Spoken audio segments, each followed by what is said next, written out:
This is another episode of the Backstage Sports Podcast. I'm Joe Connor. I'm JT Harker. And today we have another very special guest joining us on the podcast.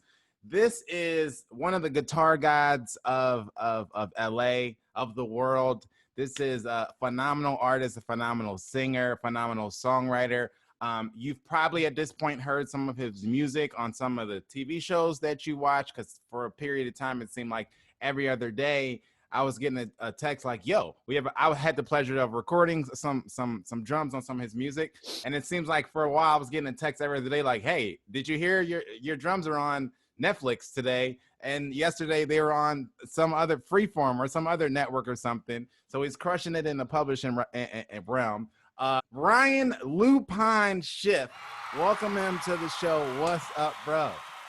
Mr. Pine. Mr. Pine. Of House Pine. House Pine. Lou of House Pine is on the show today. What's up, man? So how things been going with you? How have you been keeping up with everything musically? I saw a picture you were in the studio possibly cooking something up. I saw the other day. So what's that been like for you in the pandemic, trying to record and get stuff out and everything like that? Yeah. Hey, well, first of all, thanks for having me. I'm a longtime listener. First time caller. There we go. First time guest. Yeah. Hey. Yeah, things have been really, all right. So, my wife and I moved to a 2-bedroom back in July. So like almost 2 months ago. Okay. And so we were living in a 1-bedroom, and I always had my eye on like 2 bedrooms or, 3 bedrooms, whatever. I'm always looking at apartments because of the pandemic. These rents were starting to drop. Yeah, I did hear that. Yeah. So we found an awesome spot, got a 2-bedroom. And so I was able to devote a room to my music. And so that's where I am now. So it allowed me to be really productive, I use my time really well. So I've been able to put like 9 songs together for my next album. Like, oh, hell yeah. A bunch of which you're on. Yeah.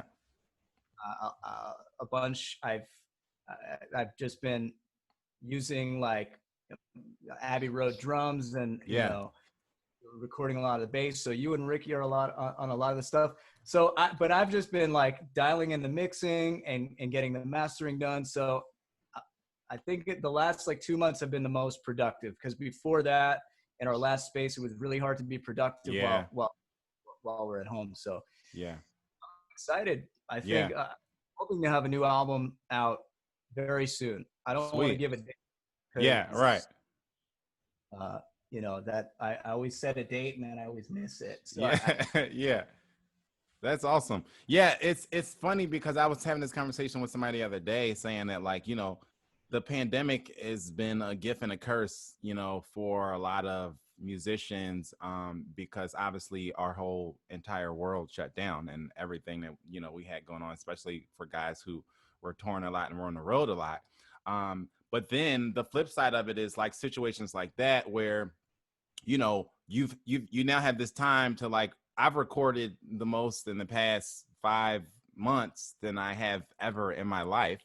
I also had to pick up, a new skill in recording myself and recording drums, which is a whole nother different learning curve. You know what I mean? And there's a whole black hole you can go down. And when you're trying to research, like, what to do, what mics am I supposed to use? What's the best setup? You know what I mean? Like, it's like a whole thing. And so that's something that I was able to pick up and get into and brush up on. And so that's been a blessing of, having to, because now when I come out of the pandemic, I'll be able to, like, I won't have to give a studio a phone call and be like, hey, I gotta go, I need to get in there and come record some drums. I'll literally set my stuff up in my living room or in the back studio space if nobody's back there, and I'll just hash it out and I can record a record. I've recorded 2 records in a day the other day. So that's the gift and curse about the pandemic, you know what I mean? Like, having time to, and I've heard of other like big bands who like were just like, yo, like, we recorded an album in this show. I can't remember the name of the band, but they're like a major band, and they were just saying like how now they had time to finish up I think it was Snarky Puppy. I think we had Spud on, and he was basically saying like with the shutdown happened, and they were always on the road, like they were constantly touring. And he was like, the shutdown happened, and all these records that they kind of had floating in the air, they just were just knocking them out. He said they knocked out like almost an album and a half. You know. I mean, my old band that I left to come to LA, I left New York to come to LA. I'm still like, I'm probably going to be doing that today. I'm going to be recording a track and sending it to them. So wow, it's a whole new world for the music industry. And people are realizing, man, like it went from you had to record at a dope studio. Yes. To you had to like have a really expensive home setup. Yeah. Now you really don't need a really expensive home setup, and but you still, like, if you're a drummer or if you're a vocalist, like you need to have somebody who has a dope setup. Right. So now anyone, any instrument can just put it down, send it.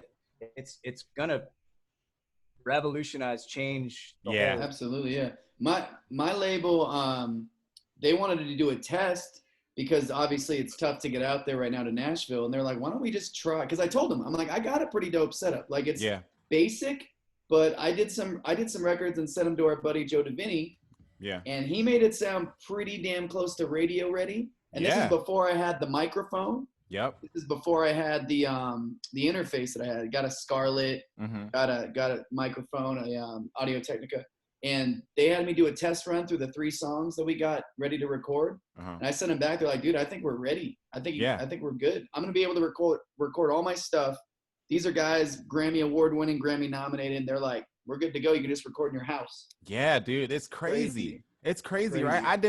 I was working on a record, and it was literally at its beginning stages. Like I had just did a writing session for it. And then we're trying to build the music around it. And I hadn't ordered. So this was kind of when the pandemic first hit. And I hadn't ordered any of because I got, I was telling you guys, I hit Ryan up because Ryan is also a production wizard. Like some of the drums that you hear on his record that I recorded, he did somehow with like 2 or 3 microphones. So if you ever need help, DM Lou Pine, and he can get you straight. But House Pine. So he's one of the guys I reached out to, and I was building my setup and trying to figure out which mics I'm going to get. But before I had that, I was just doing I was using just like a 1 mic situation, like 1 condenser mic with just like placing it, trying to figure out where to place it. And I was just doing that just to get the scratch drums going. So just like you were saying, just to gets the ball rolling. And I recorded a whole song with just that 1 mic thing. And a couple of executives heard it, and they were like, yeah, like they asked, can they use the song in like a campaign for something? And we were like, that song's not even ready. Like, I was like, I need to re-record drums for that song. But it's like, if it gets in the right hands with all the preamps and all the, like, people can get it to the point where it's like, yeah, it's ready to go. You know what I mean? It's scary how you can take something that that wouldn't normally be ready. But the other thing that's gotten better, not just the in-house production, but the post-production is insane. Right. Like when I tell you I sent something to Joe, it was on GarageBand, recorded with a 58. Wow. With just a Shure, and he took it, and it literally sounds like it could be on TV right now. Yeah. You know what I'm saying? Nuts. It's crazy. Yeah, I just started drum track from that old band I was telling you about, and he said he had 2 mics. I mean, it sounded phenomenal. Yeah. Now, of course, it's all about the performer and the performance, right? Right. But still, just like audio wise, he said it was a D112 on the kick and a Cole 4038 overhead, like just direct center over, and it sounded phenomenal. And that's it. That's all he had. That's all he is. Yeah. Yeah, that's nuts. So I like to look at the positive side of things a lot. It just helps keep me sane. And so when I think about the pandemic and the shutdown, that's the positive side of it, because even like you said, even the production side of things, they're like, when you're pushed into something, you have to learn how to evolve, adapt or die type thing. And it's like now even post-production is like evolving into a whole thing where it's like, yeah, you recorded that in your bathroom, send it to me and I'll figure it out. Like, you know what I mean? Like that's kind of like where we are. So that's kind of the good part about it. Drums, so I'll send it your way. And oh yeah, let's do it. That'll be dope.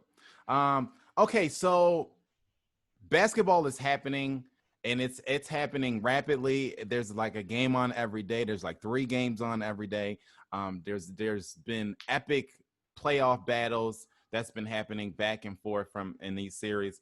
Wait, Joe, can we get into this day in sports? I almost forgot. I'm so sorry. We skipped one of the most epic this days in sports is happening right now. JT, bring us up on it. Not that epic, but there are some good ones. 1968, Arthur Ashe becomes the first African American to win the U.S. singles championship. Oh wow, that's dope. Huge. And another good one I like, 1991, Carl Lewis runs the 100 meter in 9.86 seconds. Carl Lewis, obviously great Olympic champion. Yes. And then another one I really dug, Tiger Woods in 1996 won the U.S. Golf Amateur Championship before obviously going on to become, many people feel, the greatest golfer of all time. Yeah. And then I think it's appropriate to shout out the late, great Kobe Bryant, who celebrated a birthday a couple of days ago. Yes, and Mamba Day was yesterday, so shout out Mamba Day. Which is a great transition into that Lakers, what the Lakers did yesterday. So the Lakers, well, you know, by the time this comes out, it's Wednesday, but still the last game would have been the Lakers game 4, Lakers and Portland. They absolutely wiped the floor with Portland on Mamba Day. LeBron, everybody. So this, to me, this if you're not watching, we pulled up the playoff bracket. This is as it's currently constructed. There are some games that are going on right now because, like I said, the games are happening every day by the minute. So this is where we are right now with the Lakers Portland series is 3-1, and pretty much it's looking like Dame tapped out yesterday. Dame, in the middle of the game, something happened to his knee apparently, and then he said like he wasn't coming. After that, it was like he wasn't coming back. But the Lakers were up by like 40. Looked bad. Yeah, it looked rough. But this was the, what'd you say? Saying like just the way he landed on that, I think it was his right knee. You just saw it buckle, just like just a little bit. Yeah. And he didn't come back. And we just heard that he is ruled out for game 5. So it looks like this series is pretty much over, which a lot of people was picking Portland to win this series. Right before this series started, we had Charles Barkley come out and say not only they're going to win, they're going to sweep. And then we had Greg Anthony come out and say they were going to win and they were going to sweep. And this is before game 1. And then they won game 1, and it went from like they're going to win to like, oh yeah, the Lakers are fucked. They're not going to win. Can they win a game? It was like a lot of like, there was a lot of Lakers trashing happening before this series happened. Now, granted, I get it. Like Dame was the bubble MVP at the time, and the Lakers weren't playing great at the time. But I personally took that as a disrespectful slight to the GOAT, the true GOAT, LeBron James, and he took it as a slight, as to steal the words from the Jordan documentary. Okay, you didn't have to slip in the true GOAT. The true GOAT. The true GOAT. Honestly, okay, so here's what it boils down to for game 5. Yeah. If I'm Melo Anthony, I have a serious talk in the mirror. It's like, dude, your whole career you've had chances to be the man. Yeah. Like obviously they've got McCollum and they've got amazing talent, but it's like, yeah, they got a nice roster. That's why I was nervous at first. But it's like he's got to look at himself and be like, you're Carmelo effing Anthony. Yeah. And this is your shot. Like, you're down 3-1. Like, I don't know, but I just don't think he and the rest of the crew have what it takes. I mean, you're talking like the Lakers they're my favorite, and I don't know if I'm getting ahead. I don't know if we're gonna do our picks, but yeah, they're my favorite. So my thing, the thing that made me nervous, and I told this a couple of weeks ago, was the fact that we were going into this series. Damian Lillard was playing out of his mind, number one, and our best guard defender and Avery Bradley was not in the bubble.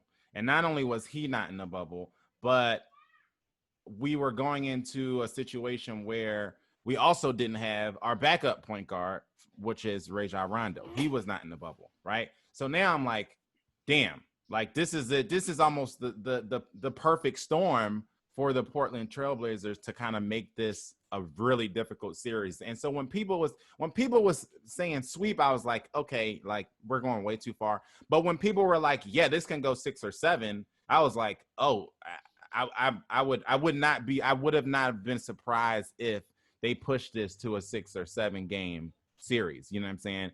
Back then, because it just like Dame was unbelievable, and he still has been playing great. I think what happened was the Lakers woke up, because this, as much as I love LeBron, this was not about LeBron. LeBron has been phenomenal in the past couple games. He had another 30 and 10 last night. It was he had a triple double the night before then. So for me, it wasn't about LeBron. It was about KCP showing up. It was about Marcus Morris hitting wide open. They were missing wide open shots. Anthony Davis also played rough game 1. He also was, that's a big part of it. But they still had a chance to win it. That's the thing. Yeah. They were still with, what was it, 6 or 7 minutes left. They were up 6 with the ball. They still had a chance to win it. What this series does for me is, because I was high on Portland coming in. I didn't think they'd beat the Lakers, but I thought that was a much tougher 1-8 matchup for them than Memphis. For sure, and I agreed. Yeah. But the tricky thing is, it makes it more interesting because this is going to be obviously the toughest path LeBron's ever had to the finals, because every single series is a squad. It's legit. If you look at the East right now, the Nets, the Sixers, especially without Ben Simmons, Orlando, Pacers, Miami, in my opinion, would get run off the court by the Lakers. Toronto Celtics might be interesting, but he's got to play a squad every single series. Yeah. And this series going on right now with the Rockets OKC, those are 2 dangerous teams. Yeah, they're both legit. Yeah, I think that the Blazers got the curse of Melo. That's what I think happened. well, Melo's been balling though. Yeah, I'll say though, Melo got them. Obviously, Damian Lillard was out of his mind, but Melo's clutch shooting helped get them even in. Yeah, he did. Because he was balling. Of course. Yeah, Melo has been playing out of his mind. And that's the other thing that made me nervous, because I'm like, what was it, game 3, Melo and LeBron are going at it, and it's looking like 2010 or something all over again. Like it's like prime Melo and prime LeBron going at it, and that was the game that Melo ended up with like 20 something points or something like that. And the scary thing is why they came off very dangerous to me is because Melo now doesn't have to worry about being the man. Right. He's just there to score. Right. Like they've got two other guys that can score the ball at a higher clip. He just needs to hit big shots and be ready. Melo's always been, you got like the stars, and then you got like the stars. Right. And always been like right there for me. Like, on the Knicks, he was supposed to be the star, but he's not that guy. He just cannot carry the team. So that's right. I'd be surprised if because he was always kind of like exalted as like one of these guys. Yeah, he was. True. But see, my knock on him was always more he wasn't leaving room for other guys to get paid. Because I don't think it's that he can't carry a team. I just think he's never had a team that's good enough to get carried any sort of distance. Like they never had talent with the Knicks ever. Yeah. Like their biggest thing was freaking Jeremy Lin going off when Melo was out. Yeah. you know, and then he came back to earth when it was Melo the whole came Allen back. Iverson thing. Like Melo was always similar Exactly. in Allen's situation, where like even when he was playing out of his mind and in his prime, he never had we've never seen a team win a championship that was constructed like that. You know what? You know what it's similar to, Joe, is when we see LeBron, greatest player on the planet, go to the Lakers last year. You can only do so much. You can't, you know, you need something around you to make something No happen. one's ever won a championship by themselves, literally by themselves. Like, it's just never happened. And Melo is in that category. And unfortunately, he's, you know, it's looking like this will be, he'll end his career being one of those greats to never win a championship. And, you know, like I said, I'm not big on, I see a lot of people knocking those guys. Like, it's always that thing that's hanging over their head where somebody will throw a jab at them on social media or even in the media. We see Shaq do it to Chuck all the time. Like, well, you don't got one of these, and he's pointing to his big, you know, ring.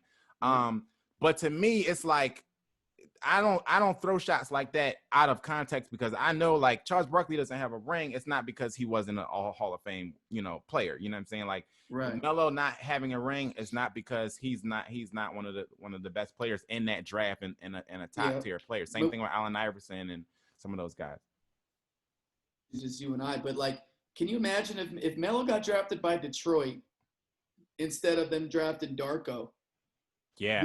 We're talking about Melo in the same era as LeBron. Not as good, but we're talking about him in the same era, because that's multiple championships. That squad with Melo and that leadership with Melo, that's champion. And he's winning them before LeBron. Yeah.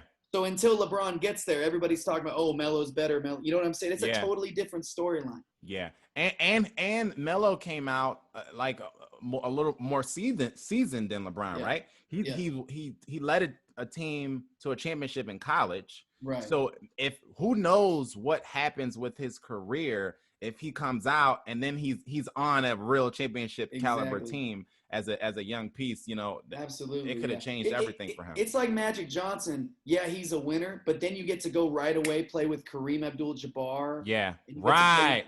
Winners, you know what I mean? Right. It accelerates what you do. Right. 100%. 100%.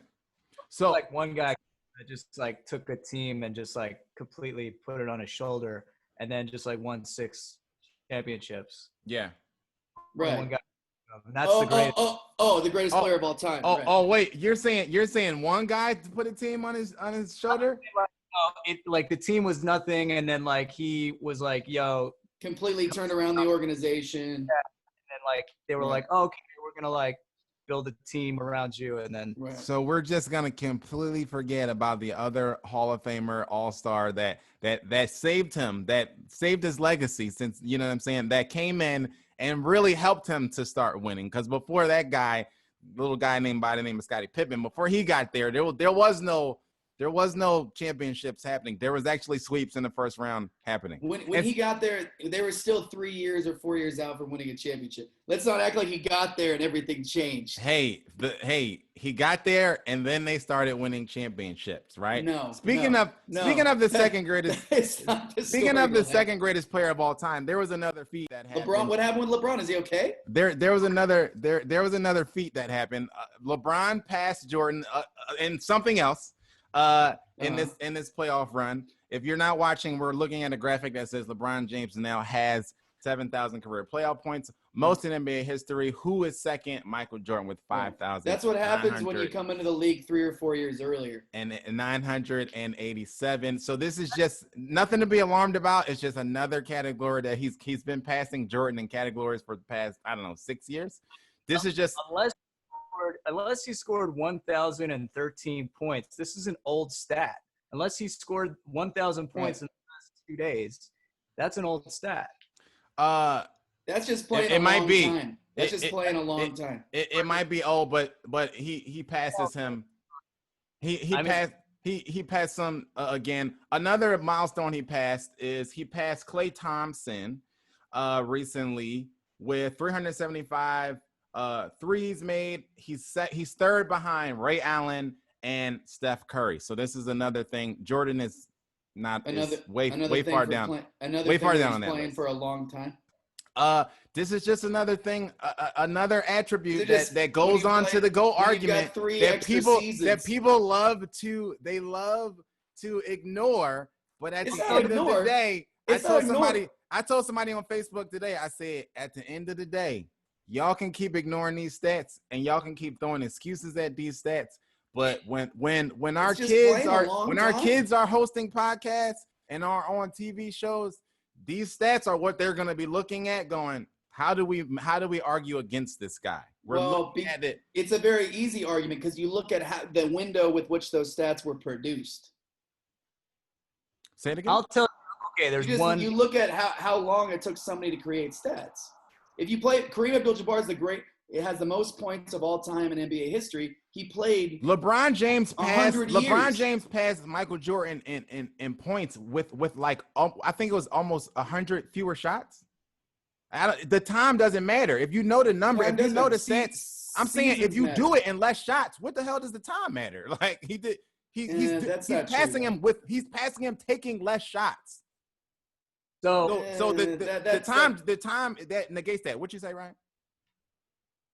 Well, a couple of things. So one, I think the latest stat that I heard that I was impressed about was that LeBron became the oldest player to have a 30-10-5 game in the playoffs. Yeah, I saw that too. And he passed Michael. So that's impressive to me. Yeah, absolutely. This is year 17 for him, so that's gonna be what's happening now is he's already starting to build his own legacy lore in his own right. Apart from the GOAT discussion, he's starting to do that because we've never seen anybody do this in year 17. So this is going to be a different part of the argument, when we get there. But that's a little skewed. And Kendrick Perkins looked like an idiot the other day because he was on live television saying, "Man, LeBron's 35 years old. He might be winning a championship this year. What was MJ doing at 35 years old? Like he was done." And I'm sitting there, I'm going like, I'm trying to remember back. I'm like, wait a minute. And I look it up. I'm like, he literally won a championship at 35 years old. Oh, he retired. I don't know. He must have been on a rant. I think it's not. He retired at 35 years old. So year 17, it's impressive. But what's going to be more impressive is now 36 years old, 37, 38 years old to 40. Because MJ never went there. Yeah, for me, it's not so much the age, but like you said, it's in the years when we get to this point in years, right? What's happening? We see most players tail off once they get to this point. Oh, for They're sure, not doing it. Let's look at the guy who came into the draft class with him, who he's playing against in the series right now. Like this is Carmelo, as great as a player as he was. He's a role player. You know what I'm saying? Like, so what we're seeing is really unprecedented. So that's gonna lead. That's gonna be something to talk about in its own right. Like, when people. He's the greatest all-around basketball player we've ever seen. It's not even close. There's no argument. There's zero argument. So, okay, all-around offensive player. LeBron is the greatest all-around offensive player. I will give you that. He's a good defensive player, though. No, of course. But if you're gonna look at like stats and you're gonna compare Michael to LeBron, like Michael's got him on steals. Like if you have to pick one person to stick anyone, it's gonna be you're gonna pick Michael. I'm not picking Michael over LeBron. I'm not. Let me tell you why I'm not. Because let me tell you, it depends on who he's guarding. Let me tell you why I'm not. It doesn't for me, because LeBron James has the ability to guard all 5 positions. We've seen him do it in playoff series. We've seen him do it in final series. So for me, that's not something that I can say. Like, this is in his prime. Obviously, in year 17, I'm not going to say year 17 LeBron is anywhere near Jordan's prime. So I'm just comparing them in his prime. In his prime, he's D'ing up the best guard in the league. He's sticking Derrick Rose, and then he's also sticking Tim Duncan. We've never seen – not only have we never seen Jordan do anything like that, but he also had Scottie Pippen, who was really like, when Magic was going off on them, like Phil Jackson went to Scottie Pippen and Scottie Pippen shut that down. You know what I'm saying? So when this is my reason for when you say talk about defensive in the prime, it's still LeBron. Yeah, but when I say I can back it up. when I say it, that's not backed up, because if it depends on the player, that means if I have to have someone guard Russell Westbrook, I'm having Michael Jordan guard him because he's going to shut down a guard. If you're expecting him to guard a 6'9" guy, I'll admit, yeah, I would rather have LeBron on a guy handling the ball that's 6'9". A lot of the guys, for sure. But if it's point guard, shooting guard, small forward, MJ was what, a 6-time defensive player. He's arguably no. I'm not knocking MJ's No, I'm saying defense. he's arguably the greatest defender of all time, though. Yeah, I'm not knocking MJ's defense. I'm talking overall. I'm saying if you're asking for defense because he can do more defensively, I go with LeBron. That's all I'm saying. But if you had to shut down one guard, I'm going with LeBron. I'm going with LeBron. Yeah. MJ has him not just in steals but in blocks too. He does, but that's impressive. But still, at a smaller height. That doesn't move me off the perch. Allen Iverson led the league in steals. Allen Iverson wasn't a great defender. You know what I'm saying? Like that to me is just like one of those things where I'm going off of like what was happening when I was watching the games as far as like defending going. You know what I'm saying? Like coaches was using LeBron as a defensive Swiss Army knife. You know what I'm saying? That's huge to me. You know what I'm saying? Yeah. But they also use Draymond Green as a defensive Swiss Army knife, and he's impressive. But Draymond Green is not considered one of the top 5 players of all time. No, but he's considered one of the top defenders in the league. Also a defensive player of the year. MJ was a multiple time defensive player of the year. I agree. I'm just saying if he was all those things, if Draymond Green could shoot the ball like, you know what I'm saying, like Ray Allen, then it would be crazy. You know what I'm saying? And if he could rebound like Dennis Rodman. So I'm not talking about I'm talking about take one of the greatest players of all time and then say that they're a Swiss Army knife defensively. Like that's crazy to me. You know what I'm saying? But no, it's no knock on Jordan. Like I still call Jordan a great defender. Yeah, for sure. I'm just thinking. To me, that's why because he's in that Magic category, but he's surpassed what Magic was capable of doing. Yeah. That's why because before him it was Magic and Jordan. Yeah. You know what I'm saying? I mean, LeBron is like the perfect, like at just athletically, he's just like the perfect best specimen. Yeah, I mean he just is, and that allows him to stick like a power forward or even a center, where it's like Michael is like, I'm just gonna like try to steal a ball from you. Once the ball goes up, Michael couldn't really defend that. Yeah. Before the ball went up, Mike would stick you, and I don't know, man. There's some impressive because my whole thing is LeBron's overall stat. And we've talked, me and Joe, we've gone on this for years, but he averages more rebounds per game over his career and in his prime, and also more assists. But the crazy thing to me is not by a lot. That's my whole argument, is that it's not by a lot. It's not as much as you would think. It's by like a rebound and a half. Yeah. Not enough. You know what I'm saying? But then defensively to me and scoring for sure for me, the scoring isn't even close.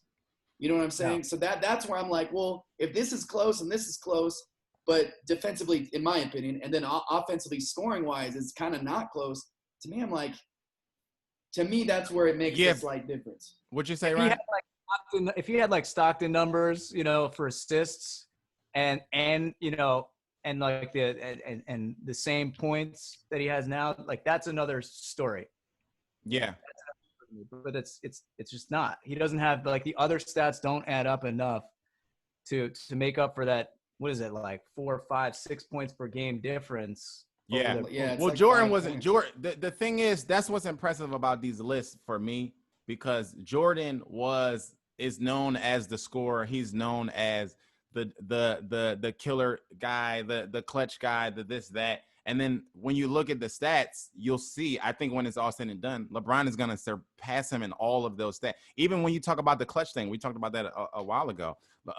LeBron has more game-winning, in playoffs, more game-winning shots than not only Jordan, but Kobe combined, right? So these are things that all of the things combined for me is going to, and like you said, this is a thing that when we're all gone from here and people are having this argument, or the next generation is carrying this argument, these things are going to carry more weight than some of the guys that we are talking to now like to give it credence to. You know what I mean? I think what's happening now is LeBron he's seeing his own mortality, and he's he's taking it more seriously than ever. When you look in LeBron's eyes now, and know that there's a lot just going on in the world right now. So I know that there's a lot going on right now.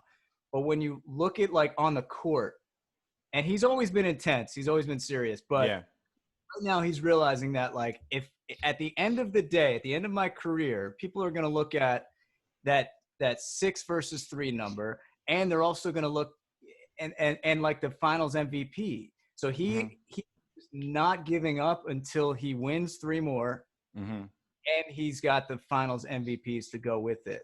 I think that's just his mentality, because that's a stat that's like Mike won 6, and every year basically that he, well, not every year that he played, but like 6 years in a row that he played, because he took that year off, but he won every finals MVP.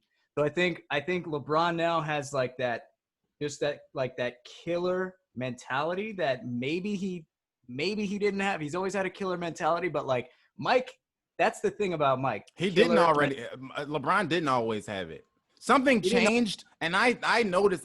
For me, I think it might have been in the Celtics series, that epic meme picture of him where people use it all the time now or whatever.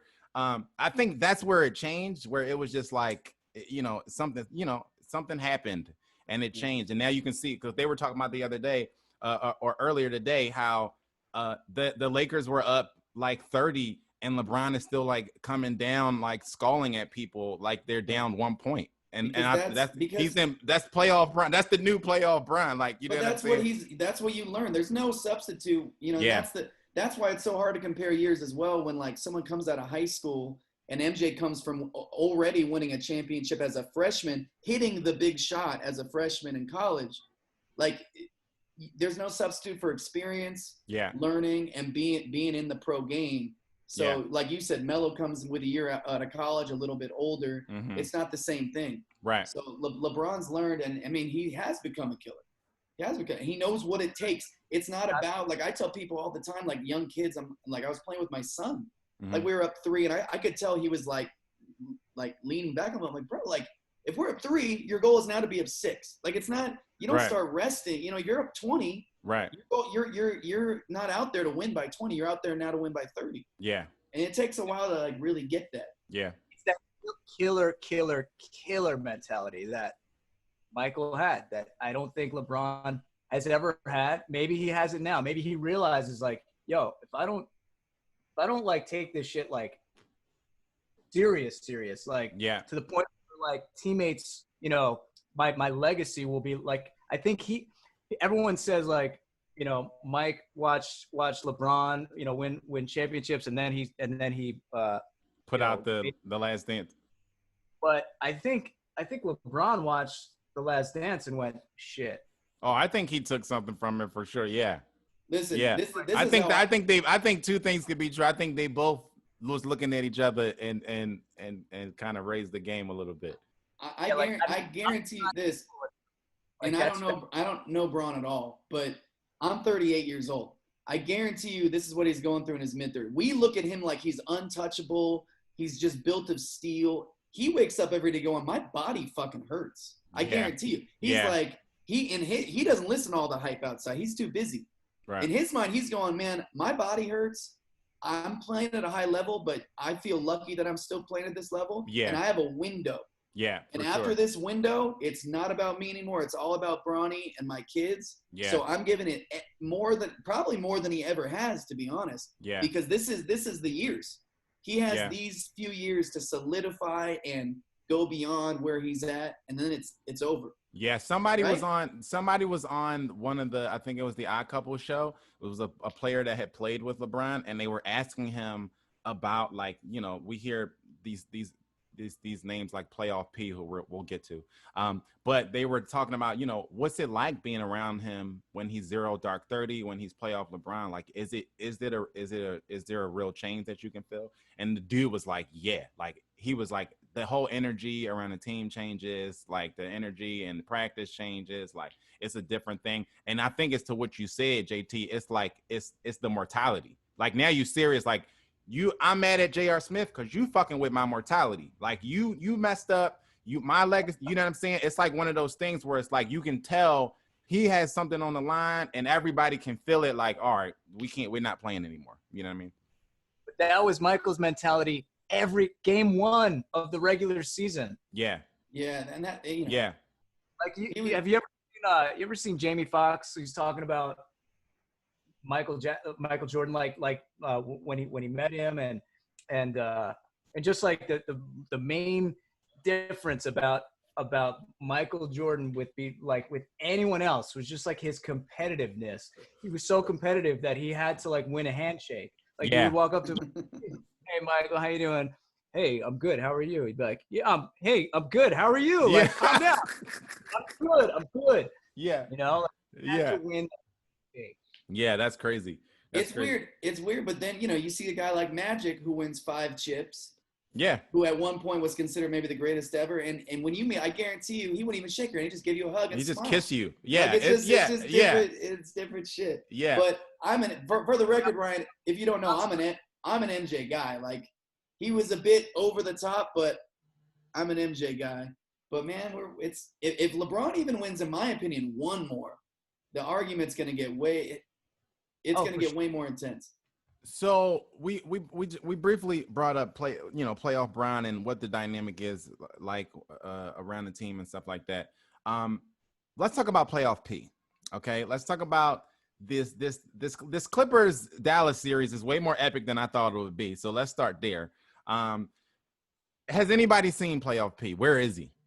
I don't know where he is. I've been hearing about him. I've been hearing about him since before the series started. I've been hearing about him during the seeding games. That playoff P was coming, the Clippers were coming. Huh? The cricket like audio. The cricket right here. This is where we put the input cricket audio. Yeah, Ryan is looking under his desk for playoff P right now. I don't know where he is. I do know that they need playoff P to show up to win this series. I see people, I saw a lot of Clippers fans in the mentions and in the comments worrying about what's going on with the Lakers and what's happening with the Lakers.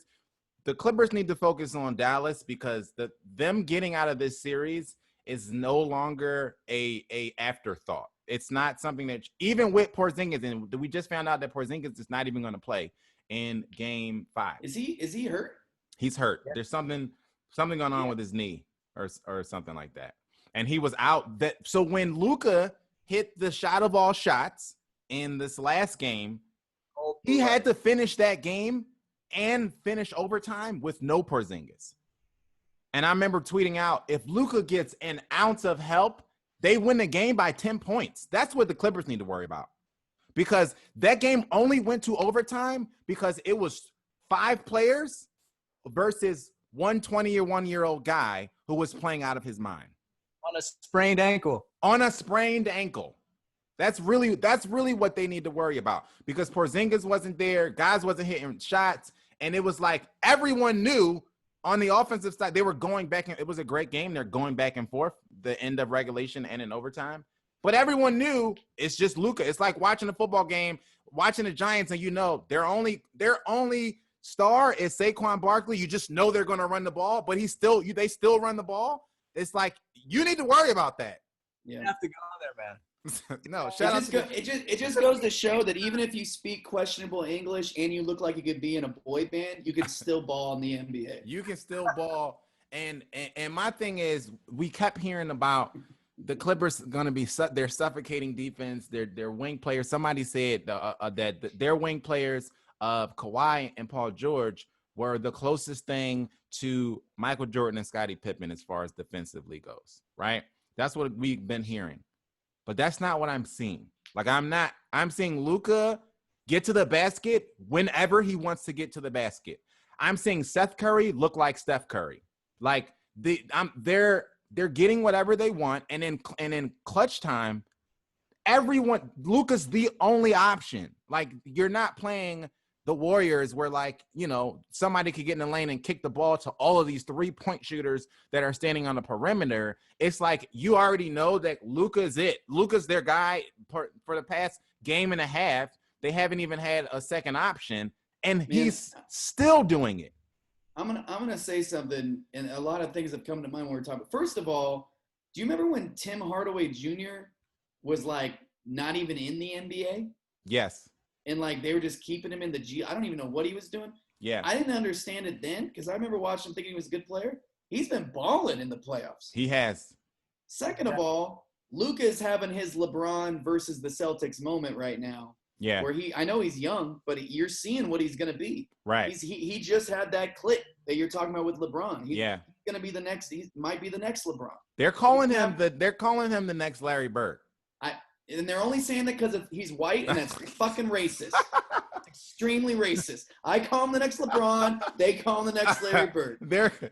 They're saying Luka is the next Larry Bird, which I can agree with because I'll give him that. I'll give it to him because when you look at his stat line, the other day his stat line was like 42, 17, and 12, and you're like, Stupid. How? Stupid. He's incredible. But then also, you just made me lose my train of thought with your racist comments. Listen, right? It wasn't. I didn't coin the next Larry Bird on Luka. I'm just reporting it. Euro lives matter. Okay, they do. Tim Hardaway Jr., Luka having his moment, and then you did not just say Euro lives matter. Yes, Euro lives matter too. They matter too. Nope. Yeah. Okay, I got to remember what the hell I had one more good one. Now I can't remember what I was going to say. Oh, no, this is what I was going to say.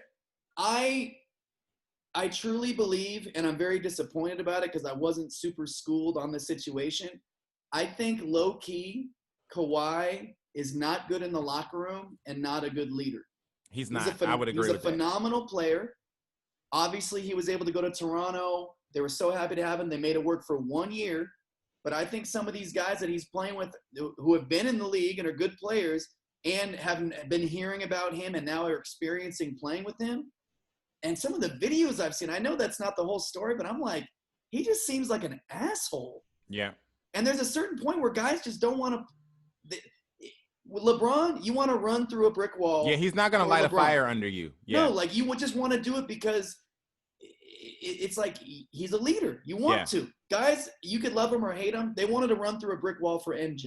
Yeah. You just wanted to go win with him and for him and the whole thing, right? Yeah. And I don't think Kawhi has that same allure. And I think you're seeing these guys not know how to play with him and not know how to get along with them and are just trying to win a chip. Yeah.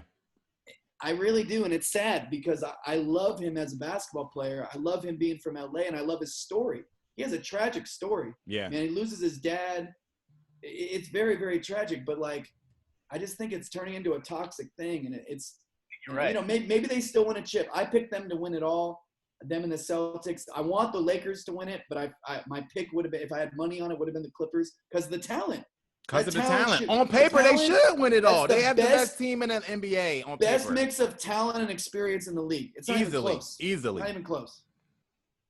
I mean, yeah, I think you just hit the nail on the head. I don't think he just has that leadership quality, but it's also, I mean, obviously last year he did, but it's hard to foster that, to nurture that when you're just joining a new team all of a sudden. Like, yeah. It's hard to create that chemistry. Yeah. You know, like LeBron and AD, it's like, you know, that's a whole other, to me, that's like a whole other story. That's like. Exactly. He made it work for a year last year, but he was also coming onto a team that was homegrown. Kevin Lowry's been there his whole career. That was a well-oiled machine, that team. It was ready to go.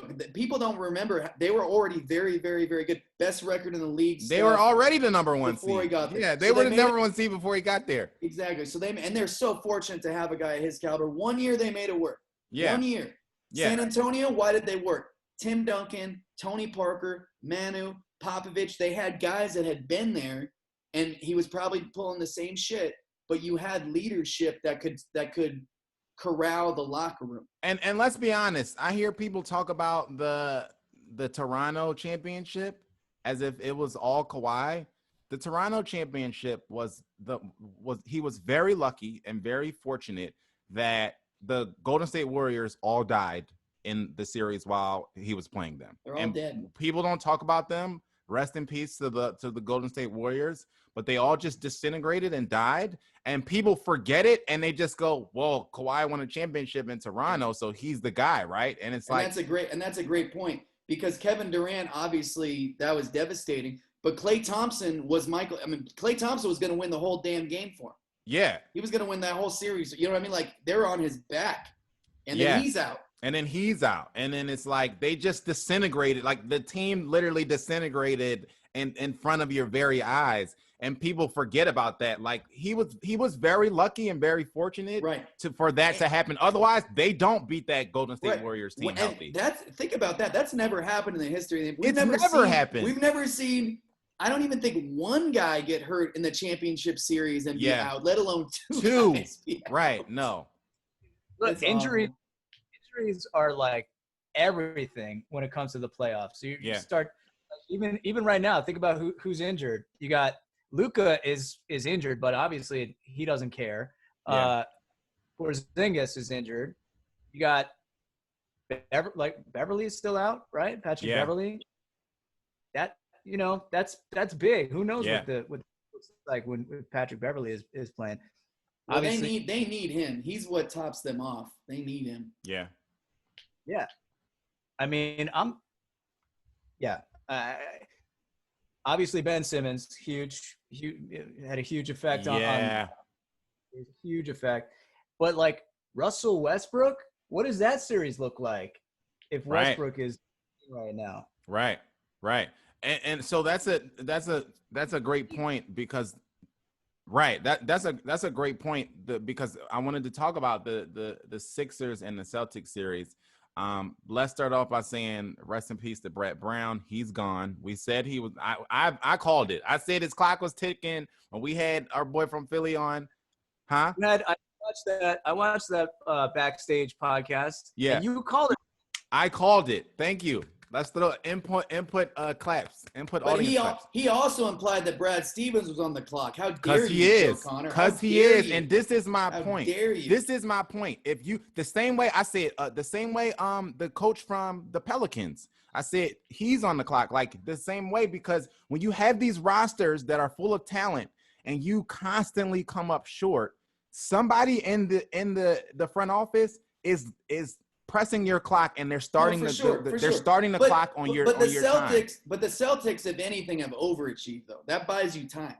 You can look at it that way, but you can also look at it as seeing them fall in certain series that they should have won or that they should have surpassed. And now we'll see. Like, this is a season where the Celtics chances are wide open. There's no. They're my pick. They're my pick. There's nobody, when I look at the playoffs, there's nobody who I'm like, yeah, the Celtics have no chance to beat them, right?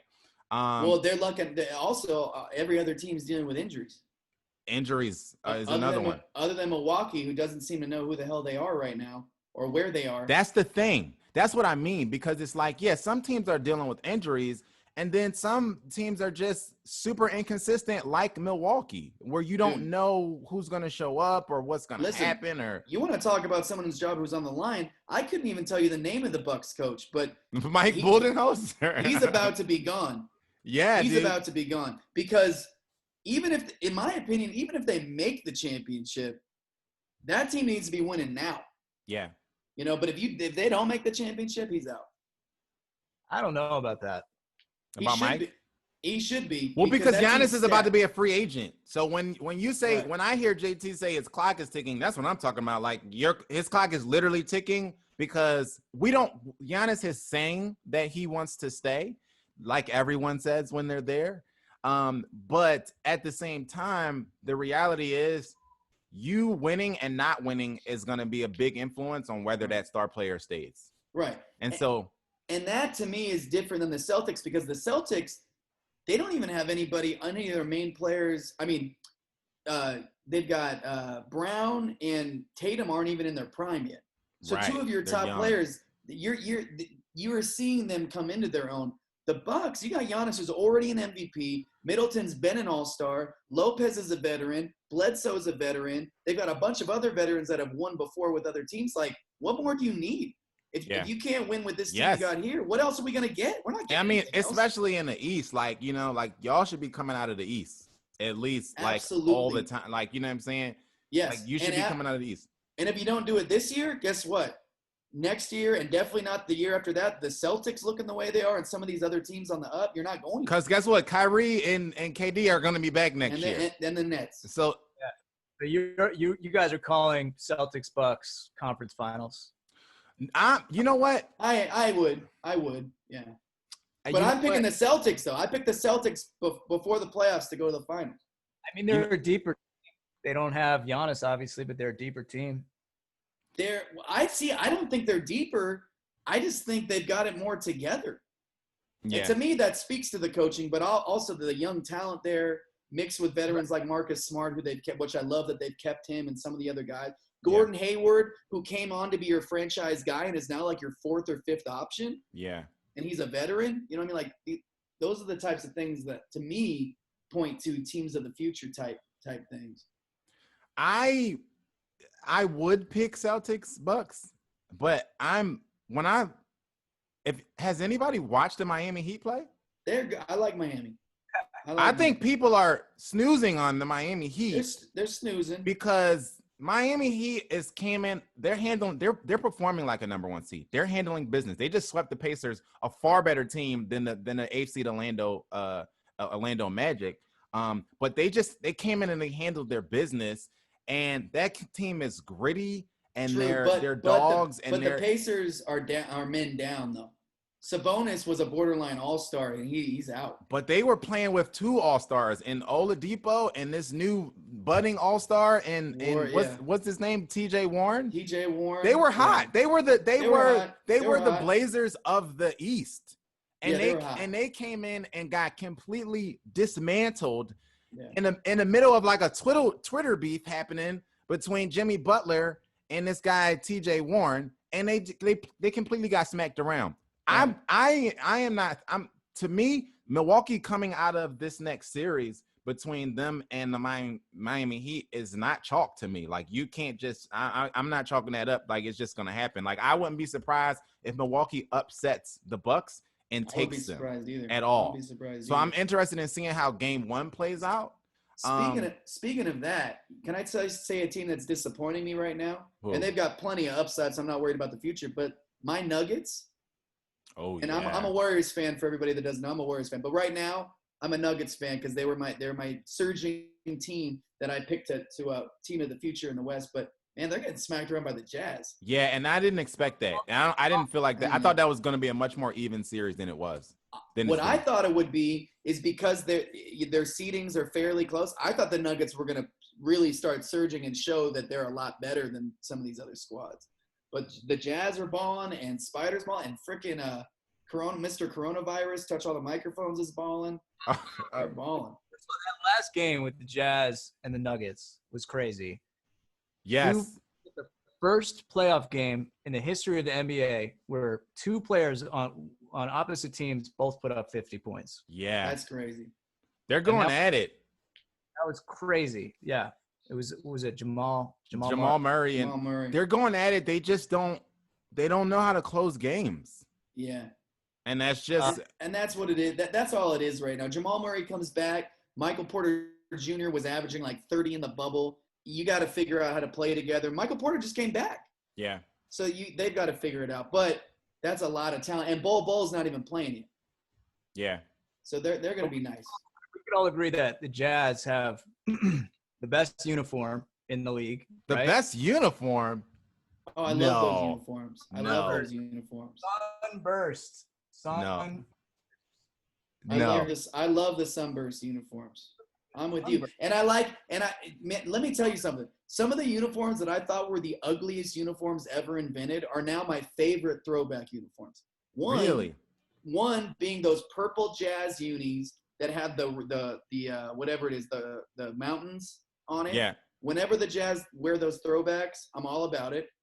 And I like those Sunburst unis, even though it makes no sense because they don't live in Arizona. It's a guitar player.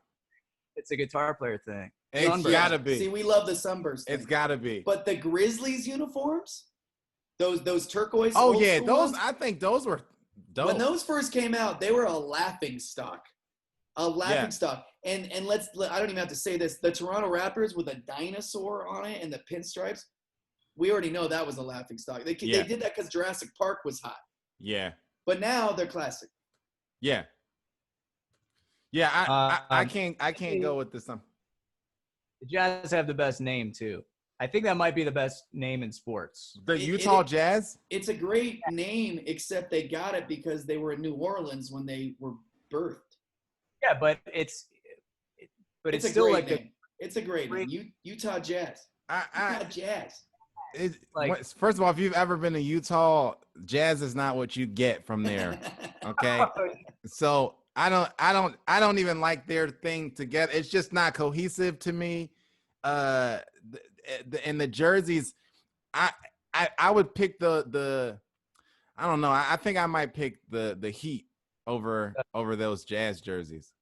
Heat one. Yeah, I'm with you, Ryan. It's not a class. I'm a classic kind of guy, but for some reason, I really dig those jerseys. I dig them. I mean, just from because I don't even think you get full sunburst is like yellow to black, and I don't even think the jersey gets to it. So you need the full full getup. Yeah, it's a graphic designer's dream, is what those jerseys it's are. a graphic designer's dream. So who's gonna win this Rockers Thunder series? Rockets. The Rockers are my favorite tag team of all time, WWF. Marty Jannetty and Shawn Michaels. The Rockers. The Rockers. Check your stats. Yeah. You go, Ryan. I got to go with Thunder. Wow, really? Picking the I guess it's technically it's the upset, but yeah, picking an upset. Wait, can someone update me? What's going on with Westbrook? I have no clue. He's injured, and apparently he. I thought that they said he might be back for Game 5. I thought I read something today that said he might be back for Game 5. I'm gonna pick the Rockets even more so if Russ is coming back. But even I picked them to at least skate by. But I wasn't very high on them. You were higher on them. Obviously, Russ is a big difference. I mean, Russ being there or not being there, we forget how great he is because they've got Harden scoring a ton of points. But I don't know. I just didn't buy into them. I just don't think they give maybe the Clippers the way they look right now. But Patrick Beverly back, I don't think they give any of the top teams in the West a run. Russell Westbrook remains out for Game 5. He won't be playing. That's tough. Yeah. That's tough. You know what the crazy dynamic, though, that I didn't even think about is that there's no home games. I know. That changes a lot. There's no one in the stands. It changes everything. I mean, you're playing an open gym every game. Yeah. Not only are there no home games, but I think that's why we're having like these crazy high scoring games. Right? You guys go, they're done with the game. They take like a golf cart, like 5 minutes to the hotel. Yes. They're rest. These guys are getting rested, and they're coming. There's no jet lag. This is exposing the normal NBA lifestyle. Was playoffs or no playoffs, we're going to the club right after the game. Truth. Yeah. But you know what else that someone brought up a good point about? They're saying that the gym, those gyms is a perfect for shooters. Like the shooting background, I don't forget what you call it, whatever that shooter's perspective is. It's the trajectory because it's a small gym. Yeah, so they're playing in a college gym. They're like, so that's why we're seeing like these dudes, everybody's scoring 40 a night because that's 100% something to true. that. That's 100% true. Because literally, if you think about it, these gyms they're playing in, that's the type of court they'd be playing on for practice. Yeah. It's like you're just playing open gym. Yeah. It's weird to watch, man. Anyone who's played any sport knows that you just play. You're more relaxed. You are when you're not in front of when it's not like the game and you're not in front of a crowd and it's like. Yeah. How is it supposed to feel like the playoffs when there's no one in the gym? Right. Literally. And your coaches are in they look like they're going golfing. They're in the golf shirts. Yeah. I mean, literally, that can't feel like the playoffs. And it's one of the. I love being able to hear them talk to each other. Oh yeah, me too. That's dope. Most of the shit they're saying is like when you it's like that's bullshit because it's all fouls all the time. Yeah. Which is a conversation that we can have, which is like a huge problem with foul culture right now, and thank you, James Harden, for ruining basketball. Literally, yeah. But it's like I do love being able to hear them talk to each other and like talk shit and like motivate. Hear them like left, like you can actually hear them calling like pick and rolls and it's cool. That to me is it's cool. like it's like being in their practice, like, you know what I mean? Because even at a game, you don't at a typical game, you don't get to hear those things. But it's pretty trippy, and I think that's one of the reasons why taking the atmosphere into account is one of the reasons why I was nervous with Portland coming in, because they say, what do they always say? Role players play better at home, right? Wherever they're more comfortable or whatever. Well, they're always there's no home court advantage. So I'm like, Melo's coming in here doing his thing. This guy named TJ Warren that we never heard of is giving people 30 a night, and we're seeing all of these crazy performances, these high scores, these crazy stats, and I'm like, this is equal the playing field for everybody. So when you're supposed to have the upper hand, you have the number one seed, and it's like there really is no upper hand. There really is no advantage to that. Okay, before we jump into we want to get a bit of fantasy football in before we get off of here. The NBA draft lottery happened. What was it this past weekend? So your team, your Warriors, is actually a factor in this NBA draft lottery thing. The number 2 pick. I wanted the number 1 because this kid Anthony Edwards is a monster. Yeah, so monster. So I've been hearing about this guy, and so for those who aren't watching, we pulled up. There's a graphic that we have the top 5 draft prospects. This is how they think they're going to go.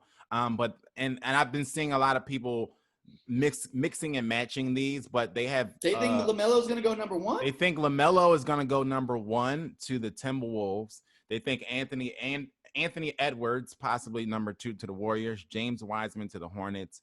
The guy Obi Toppin, if I'm saying his name wrong, to the Bulls, and then some guy from Israel to the Cavaliers. I would think our lucky berry of stars of Anthony Edwards fell to us at number 2. So you like Anthony Edwards? Yes. Well, I like Anthony Edwards, and I especially like him in conjunction with Steph and Clay and Draymond, what they already got going on. Because he just adds explosiveness, athleticism, youth, defense, hunger. Yeah. And we've already got Steph Curry. What's LaMelo Ball going to do in that lineup? Well, Anthony Edwards is a 6'5" shooting guard. They have him listed at 225 from Georgia, who averaged 19 this past season. And he's supposed to be known for his athleticism, his size, his strength, his he's quickness. Exactly what we need. So that could be interesting if they get him. But and could be the future, or we might make a big move and trade. So what'd you say, Ryan? That's what I think is going to happen. You think they're going to trade that pick? I don't know if they'll trade the pick, but they might draft and then trade. Oh, draft Anthony and then trade him. I think they only do it if it's a blockbuster, groundbreaking move, like a Giannis or somebody up in that echelon. It has to be, because otherwise they've got their 3 guys. It would be smart, though. It would be smart if they can, because again, their stars are not young pups anymore, right? They're getting so they are technically, when they come back, they are technically in win now mode, right? So instead of waiting for this rookie Anthony Edwards to come of age, right? It wouldn't be a bad move to maybe draft him and then trade him, or to trade that pick, because that pick can either be, because it's possible that the Timberwolves might fall in love. And some people have Anthony Edwards projected at number 1. That's what I thought. I've seen him projected at number 1. So you might, it's possible you just trade him, you trade the pick, because it could also be LaMelo Ball at number 2. It could also be, I've seen mock draft that had Wiseman. People have been really high on James Wiseman, and he hasn't been, none of these guys have really been in the spotlight because of everything that's been going on. So it's possible that, those top 3 can go either way. It wouldn't be a bad move if I'm the Warriors to trade that and then maybe get a bona fide star or bona fide 3 guy, bona fide third or fourth guy. It doesn't have to be Giannis, but it has to be a bona fide, to me, a bona fide winner, a guy that just puts them over the top. Because again, they've got their 3 guys that they won a championship with as their main 3 guys. Yeah. You know what I'm saying? So they're just one piece away. People forget how damn good they were. They're just one piece away. But I will say this. If we don't get Edwards, I know people are high on Ball. I don't know why the Ball name just scares me a little bit. I know he's very good. Well, he's the best of the balls. He's the best. But he's got all the balls. He's got all the balls. But the Israeli kid, I want this kid. I can't even say his name, but I want the Israeli kid. Denny. So what's the situation? Have you been watching that guy? Yeah, he's nice. I like him. I mean, this is without really scouting any of these other 3 guys. And Wiseman looks impressive. Toppin looks impressive. But the Israeli kid is versatile. He can shoot it. To me, he fits right in right away with the 3, Steph, him, and Clay. To me, that's nice. But you can't pass up Anthony Edwards. This guy from the Israeli guy who they're projecting to go 5th to the Cavaliers. His NBA comparison is Hedo Turkoglu. So if you can imagine, Hedo Turkoglu in his prime, Hedo that he was killing it on that. Hedo was nice. That Sacramento Kings team with Chris Webber and all them. You can see him fitting in, another shooter on that Warriors team that would really make him a problem. But so it'll be interesting to see what happens with this draft. But Melo, the thing about what I'm hearing about Melo is they're saying it's possible that Melo can go number 1, and that him being paired with D'Angelo, that D'Angelo would move to a more natural position for him, which is him as a 2 guard. So I can see that happening. And they're also saying that Melo's shot isn't great. So that's something that might be another thing that they got to worry about. Like that might be hereditary. Like because he was better to be a better shooter.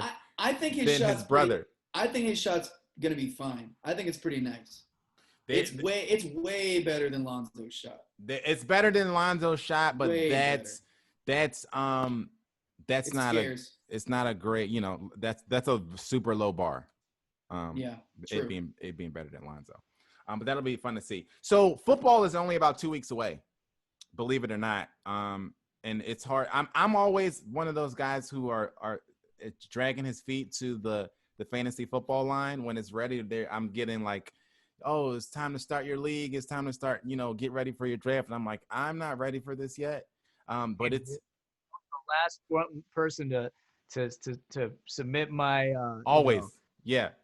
Yeah, I'm like not ready. And now being in this environment with the pandemic, and then like the NBA playoffs are going on. So now I'm like preoccupied with what's going on, the playoffs and everything. And then I'm looking at the calendar like, oh, the season starts next month. So I guess this should, I guess we should be preparing for that. Ready. With that being said, we are doing a Backstage Sports Fantasy Football League. If you want to be in the league, and we do not know you personally, just shoot us a DM or just hit us up online. It's only $1,000 entry. I'll send you my Venmo. It's super easy. Just Cash App it and you're in. No, but go ahead and hit us up if you want to be in the league, because we obviously need to get this jump started soon, and we'll try to. What'd you say? I'm in, and oh yeah, for sure. My previous performances in your leagues. I'm just like, I'm easy money, I think. I've won my other league like 3 or 4 times. Yeah. I have no luck. No, Ryan knows stuff. We all have down years. We all have down years. We all have down years. I've been on a high. I've won a championship last year and the year before that. And I'm going for it. I'm going to defend my title. But Ryan knows his stuff. As that, like, you're a good streamer. Like you're on like week to week. You're good. Like I keep my guys moving. I think that's the key. Like, some people pick their team, and no matter how much you poured over your draft board before the season started, or how much you fall in love with one of your guys, the team that you have when you start the season should not be the same team that you have when you end the season. And that's the key. Like, don't get married to your team because you will go down with the ship.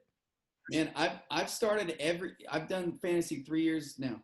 I've started every season with a bad record. Every season. Doesn't matter how good my draft is, every season I start bad. But the problem is I obsess over it, and I'm on this thing, like making moves all the time. Yeah. But by the end of every season, I've ended up top 3 every time. I think one of those years, the first year, you and me were in the finals, or the second year, something like that. But I always make up for it, but you got to be on it. And that's what most people don't want to do. Because you know what? We should, because I'm just assuming that I'm going to be in this league now. You are. Yeah, you're in it. We should make it West Coast only, because think about this. The East Coast, they have an advantage. That's true. True. And I'm always in leagues with East Coast guys. This is true. They can get on it earlier. Games start at 1. It's Sunday morning. No one wants to wake up early. Yeah, it's 10 a.m. How many times has 10 o'clock started and you're just like, oh, shit. And you look and you're like, I can't believe I started, Yeah. out or they're just not who you wanted to start. Yeah. So no, sorry, East. Love my East Coast family, but right. Sorry. Yeah, dude. Because you'll get a a guy will come on the waiver wire at 8 a.m. your time, and you're knocked out sleep, or something will happen where they'll get somebody will be a scratch or something like that, or somebody will get injured and they'll be gone. And this will happen in the morning, and by the time you might not wake up until right before your game's supposed to start, and too late. You know what I'm saying? You're locked in. So that's another thing. The East Coast definitely has an advantage over West Coast guys. Okay, we're close to wrapping. We'll see if JT can hop back in because I think he's having some technical difficulties. But as far as fantasy goes, let's just start here. Who should be your first pick? We'll try to give a little bit of advice every week.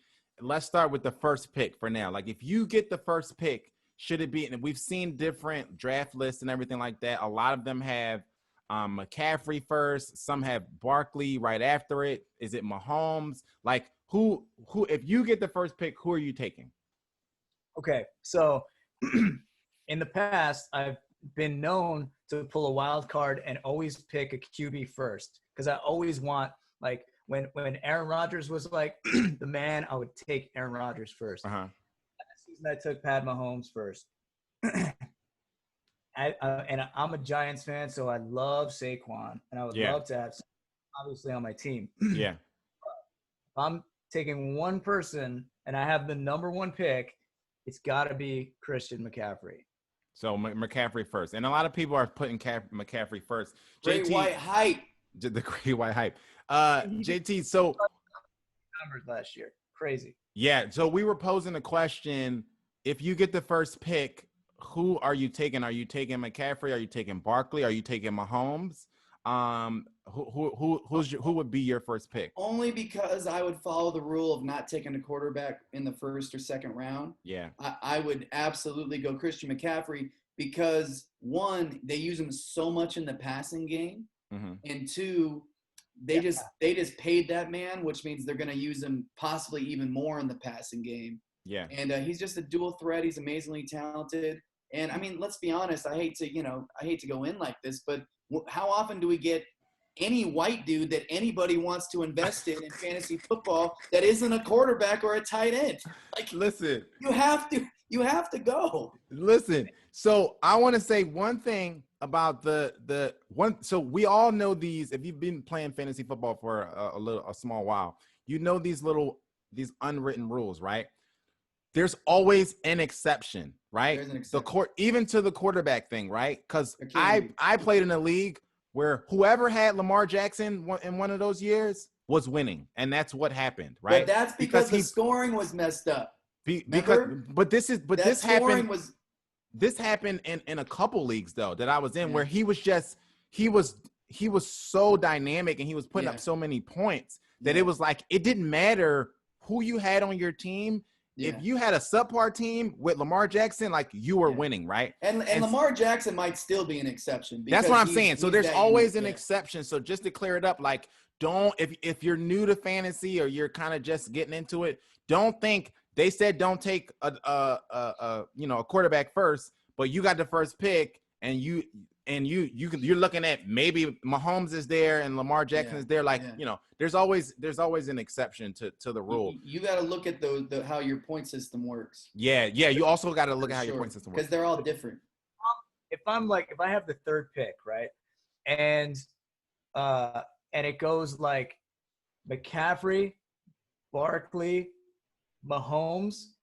Sorry, if I'm the fourth pick and I see the first three are like McCaffrey, Barkley, Mahomes, I am livid. I'm livid. I wanted Mahomes. Yeah. Right? But actually, I'm thinking about it, like LJ is like not. He might just outplay. Yeah. Mahomes. Yeah, that's a guy that should be, if quarterbacks, some people play in these leagues where they make the scoring makes quarterbacks obsolete, and I hate I'm being in leagues like that. Yeah. But if you're not in a league like that, you should be looking at Mahomes or Lamar. You know what I'm saying? If you have a top 5 pick or whatever, you should take a serious look at them. Obviously, it's who's available. But if you got one of those guys, definitely take a look at one of those guys. Guys, by the way, speaking of fantasy, one thing that I would really like to do, if you guys were down, would be to do a dynasty league. I'm down for that. I've never done a dynasty league, and I've always wanted to. But it looks dope because you don't just hold on to your players for one season. Yeah. You're really GMing a team and have to make changes all the time. Every season. I'm down to do a dynasty league. I've never done a dynasty league before. Yeah. Okay, let's get out of here on this. Dana White makes some rough comments about Oscar De La Hoya. JT can tell us more about this because I didn't know that there was some beef happening there. So Dana was asked a question about what do you think Oscar coming back to fight possibly McGregor or coming back to fight somebody else in the boxing world, and Dana very clearly says, he has to because cocaine is expensive and he's got to pay for it. And I was like, yeah, wait, what happened? And so I sent it to JT and I'm like, did you see this? And he's like, oh yeah, Dana doesn't mess with Oscar. And so I'm like, I didn't know that. I didn't know that there was this beef going on there. So the beef is, and if you really want a good one, that's funny. But remember when Chuck Liddell just came back like a year ago and fought Tito Ortiz? Yes. It was Oscar De La Hoya's promotion. They put that together. Okay. And it bombed, which everybody knew it was going to bomb because it was a horrible fucking idea. Yeah. But he went in on Oscar for that. He's like, oh, you mean the cokehead? And he went up, and this went on for like 20 minutes. They just kept going back and forth. And the whole thing there is that they used to be friends. And Dana White is a huge boxing fan.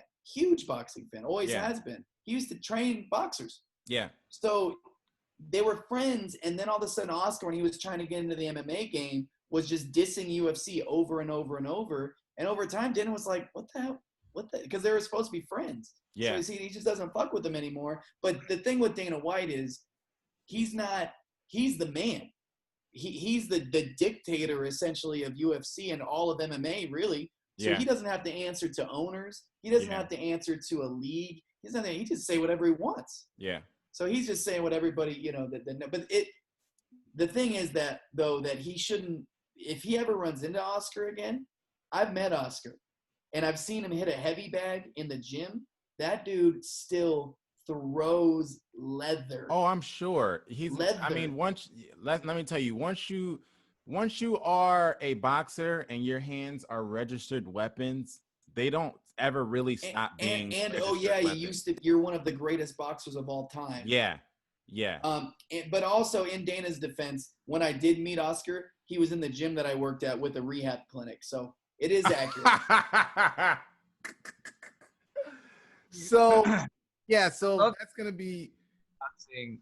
This whole legacy boxing thing, for me, it's great because I get to relive like the 90s. Yeah. I'm stoked. Sort of. Right? Tyson. Yeah. Tyson Jr. Like, I can't wait for that fight. We having a fight party. We having a Tyson, Roy Jones fight party, and my fiance doesn't know it, but I can't you've even heard believe it it's first here. happening. I can't I'm even ready. believe it's happening. I mean, fingers crossed that it does happen because like everything is so weird right now. But, but I hope it happens too. Yeah. And my pick is Mike. My pick is Mike too. Yeah, I'm picking Mike. Earl Thomas was cut by the Ravens. He made the Pro Bowl last year. Apparently this situation, him being cut wasn't a performance-based thing. It was apparently like him just being a dickhead. So it seems like it's similar to an Antonio Brown situation. The question is, do you want Earl Thomas on your team? Like, would you want him on the Giants, Ryan? Would you want him on the Niners, JT? Yes. The answer, yes. I would want him on the Giants. Yes. Only because I'm so desperate. So desperate. So desperate. I'm sorry. Keep going. No, I'm just saying, like, we're desperate. Even though, like, I think we started to beef up our secondary. I think we I think we picked a couple of like DBs in the draft, but I mean, I'd be down. I mean, we've dealt with like Odell and some other big egos and attitudes. I think that's part of the game. I think it's part of the game. I think it has a lot to do with the coaching and the culture.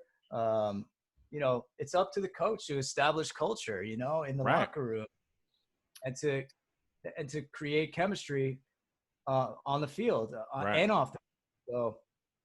So I'd be down. Earl Thomas was.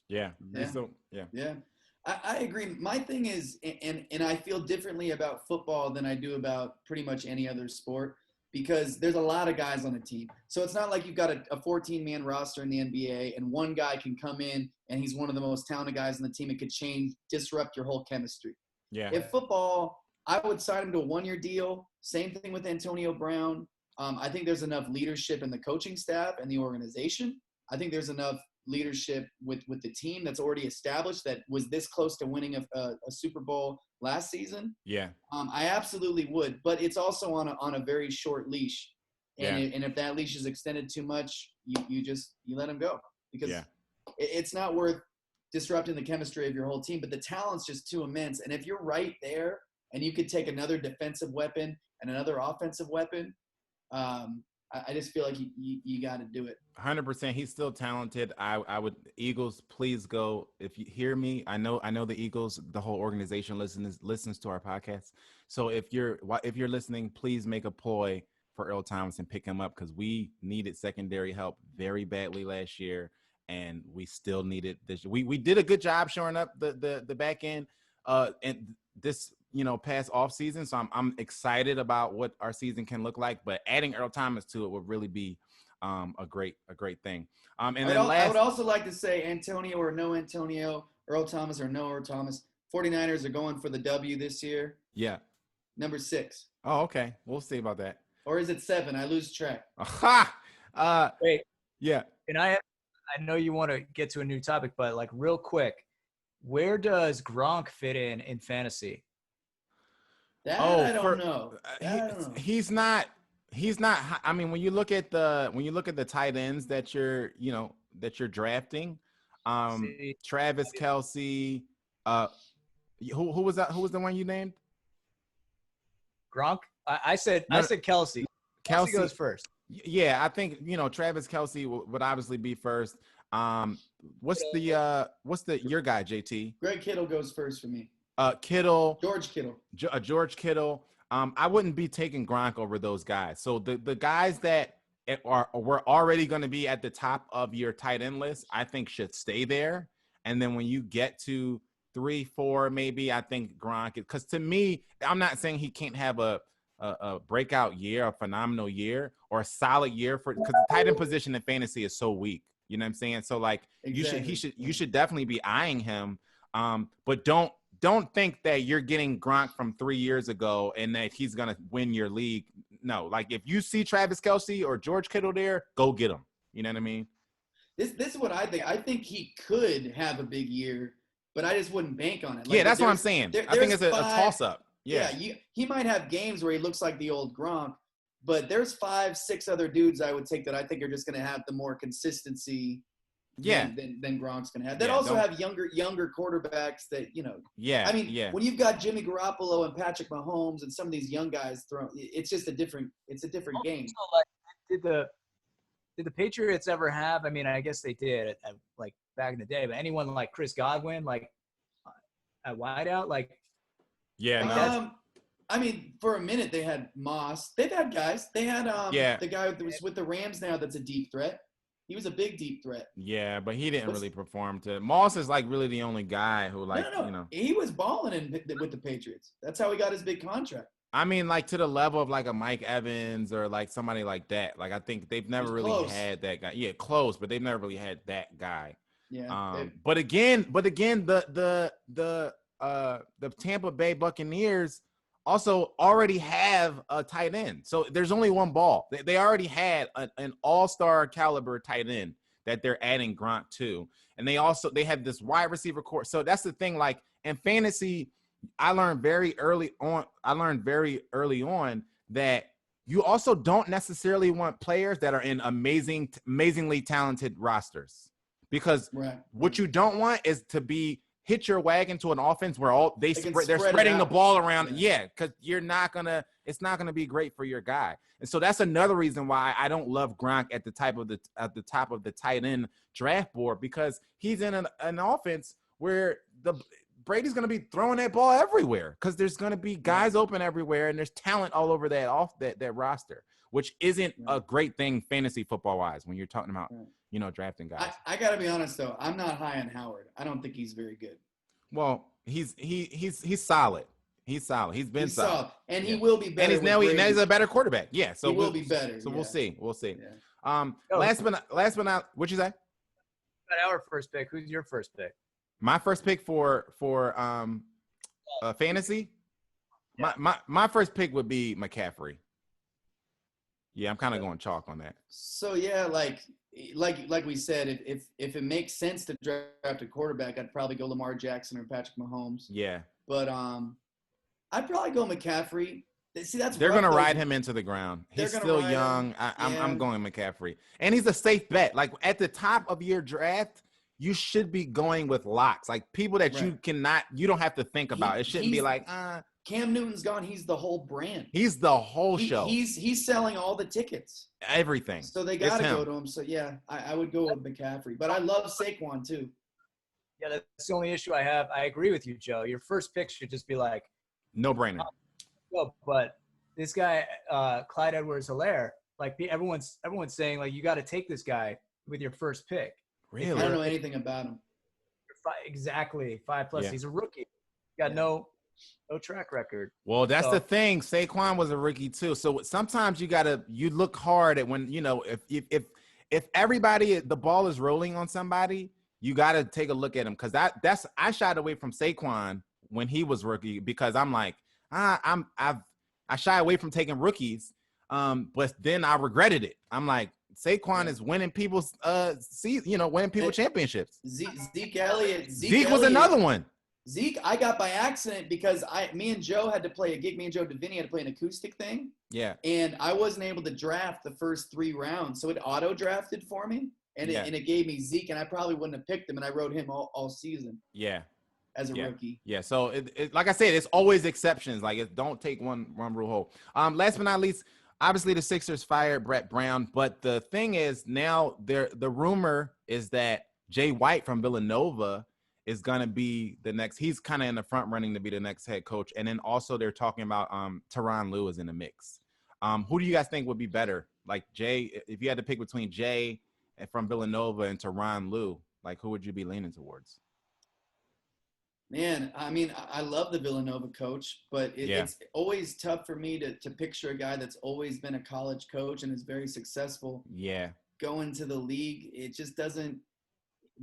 First of all the experience he's got coaching, obviously he's a great coach, but Tyronn Lue's won a championship as an NBA coach. Yeah. I would go with Tyronn Lue. Same. I would go Tyronn. You're going Tyronn? Yeah. Yeah. Yeah, I would go with But it's about that talent anyway. And are they going to blow this team up? Because that team is not going anywhere. That team's not going anywhere. They have to. We had. Do you build around Embiid though, or do you just start over again? I blow it up. I think blow it up. I blow it up. If you can hold on to, if you can hold on to Embiid and possibly get a budding star or somebody like that, yeah. But I don't think you can. I think your only real leverage is Embiid and Simmons, and Simmons is always hurt, and Embiid is always hurt. How about this? If you're the Warriors, like really put yourself in the Warriors' shoes. If you're that GM. Do you make a move, trade the pick, some other picks, and some of your young talent that you got to try to get Embiid to match up your guys? Yeah. Would you? Because if I'm a team who already has kind of stacked that talent, that's a roll of the dice. That's like I'm paying with house money. Think about that. Embiid is now maybe your second option with a legit other second option right there. Two of the greatest shooters of all time. Right. Versatile center. With Draymond, that's kind of nasty. If that team stays healthy, that's yeah. Because now you've got Clay, Steph, and Embiid that can all be hurt. Right. Brian, House of Lupine, thank you so much for joining the show today. It was so awesome having you on. We definitely will have you back to talk some Giants, talk some more fantasy, talk some more playoff stuff. Please tell the people where they can follow you and how they can support anything that you got coming up soon.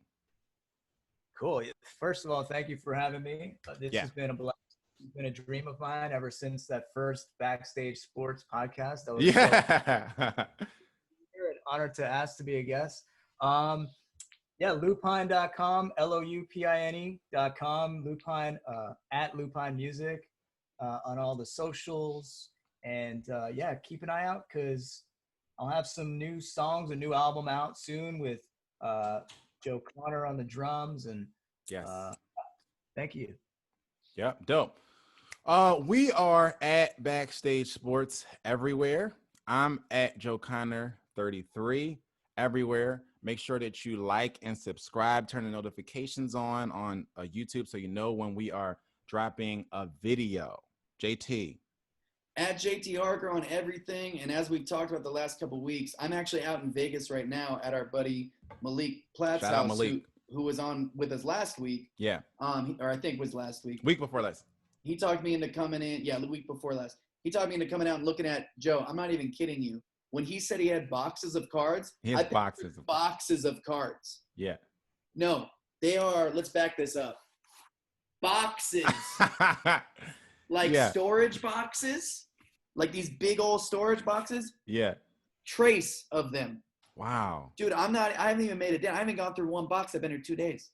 Wow. Dude, we're going through so many cards. I'm, nose deep in the cards now. Okay. And I'm going to be talking, when I get my stuff together a little more, I'm going to be talking about more on the show, and we'll incorporate that in. But it's exciting, man. These basketball card market right now. Yeah. It's a lot of fun. So we'll get into it more soon. That'll be dope. He's at JT Harker everywhere. I'm at Joe Connor 33. Follow at Backstage Sports on everything. And as well, we're on some of the new platforms. TikTok is still alive, right? Yeah, it hasn't been still shut down live, yet. And we're gonna get going on Twitch. And we're gonna be doing more live streams and stuff too. We'll be doing more live streams soon. So stay tuned for that. Until next time, this has been the Backstage Sports Podcast. Be safe and be great. Peace. Backstage Sports.